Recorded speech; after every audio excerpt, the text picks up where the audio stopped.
So mukhang magiging huling laro na ni Riley Grigsby yung magiging laro ng Barangay Ginebra sa Biyernes kontra Meralco Bolts. Yan nga rin yung huling laro ng Barangay Ginebra bago ang PBA break para mag-giveaway sa ating national team na Gilas Pilipinas ngayong August window at Asian Games na gaganapin sa Japan. Pagtapos nyan, October 9 na babalik ang Barangay Ginebra kontra sa Rain or Shine. Kaya malaking posibilidad na huling laro na talaga ni Riley Grigsby sa Biyernes dahil inaasahang babalik na si Justin Brownlee sa Barangay Ginebra. Ayon nga sa mga lumalabas na impormasyon, maganda na ang kondisyon ngayon ni Justin Brownlee. Actually, naghahanda na ito na muling bumalik ng Pinas para tulungan ang ating national team na Gilas Pilipinas. Si Justin Brownlee pa rin kasi yung ating naturalized player. Talagang nagpahinga si Justin Brownlee para paghandaan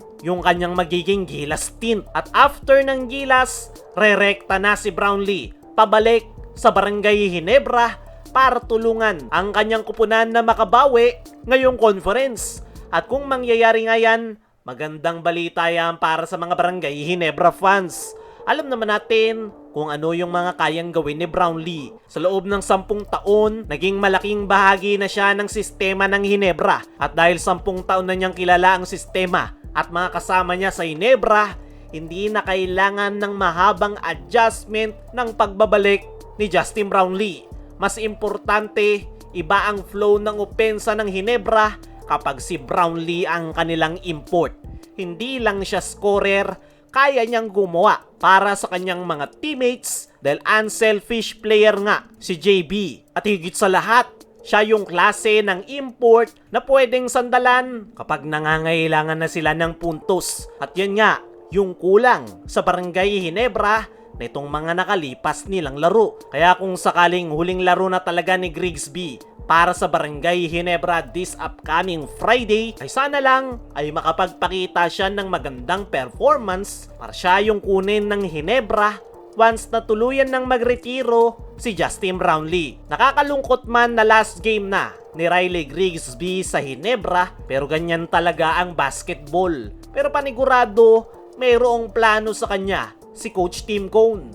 Batang-bata pa etong si Riley Grigsby, 26 years old pa lang ito, kaya naman talagang marami pa itong may improve sa kanyang laro. Kung ako ang tatanungin, mas okay na itong si Grigsby yung kuhanin ng Barangay Ginebra bilang pamalit na permanenteng import ng kanilang kupunan. Aminin man natin o hindi, paretiro na talaga si Justin Brownlee. Oo, kaya pa ni Brownlee na makipagsabayan at mataas pa rin yung level ng kanyang laro. Pero hindi natin maikakaila na unti-unti nang bumababa yung performance ni Justin Brownlee at malapit na talaga yung kanyang pagre-retiro. Kaya kung ako ang papipiliin, itong si Riley Grigsby, yung pwedeng maging permanenteng import ng Barangay Ginebra. Kailangan lang niyang ma-improve ang kanyang laro gaya na lang ng post-up move dahil yan lang talaga yung kulang sa kanyang laro.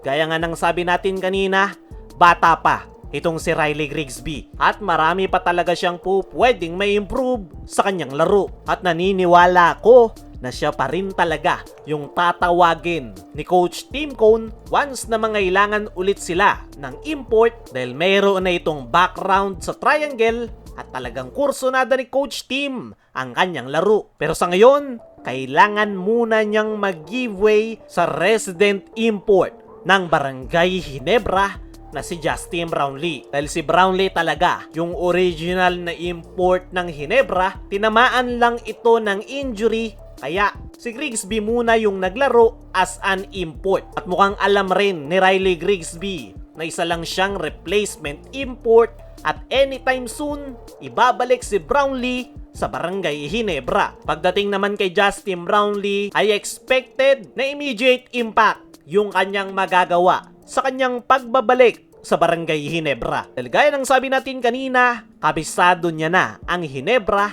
mapasistema man o mga players. Wala nang magiging problema kay Justin Brownlee once na magbalik ito in action at sana lang talaga ay 100% na si Justin Brownlee at walang maging problema sa Gilas, Pilipinas. Once na okay si Brownlee sa Gilas, ay paniguradong siya na talaga yung maglalaro sa Ginebra sa mga susunod nilang laro. Kaya mga chong, ano ang masasabi nyo na magbabalik na si Brownlee at last game na ni Riley Grigsby? I-comment mo lang dyan sa ibaba.